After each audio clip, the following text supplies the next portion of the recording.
Hi, I'm Lucian Teo, Online Safety Lead at Google. Most of us are used to logging into our various devices and online accounts using a single factor of authentication, like a password. At this point, you would have learned how to create strong passwords, and you'd also know that you should be using unique passwords for every account you have. But given the growing sophistication of cyber threats, especially those aimed at sensitive information held by state legislators and government employees, you might want to consider using more than one type of authentication, or what's called multi-factor authentication. Enabling multi-factor authentication is like adding a PIN-activated security system on top of your normal lock you already have on your front door. Multi-factor authentication incorporates different pieces of information like something you know, something you have, and even something you are. Something you know is the most common type of authentication. Passwords, passphrases, PIN numbers, secret questions, and smartphone swipe patterns all fall into this category. These types of authentication are great, but adding at least one other form of protection is critical for good cybersecurity. Something you have is another type of authentication that requires a piece of physical hardware. This could be a USB key, a smart card, or a random code generated on a dongle.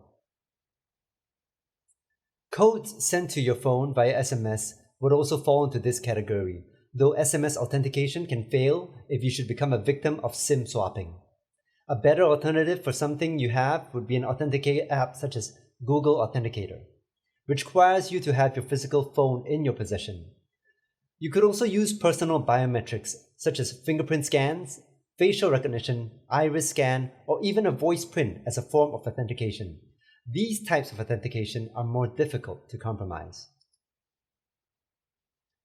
Most online accounts offer steps for at least two-factor authentication, and keep an eye out for the common question of, would you like to use multi-factor authentication, or would you like to enable two-factor authentication when you sign in or create an account? Your IT department can also help guide you to these options. Though any of your accounts that contain personal information should be protected, it is important to be extra vigilant with your email, social media, and financial accounts, as they are some of the most commonly targeted by cybercriminals and can be especially damaging for civic leaders and state legislators.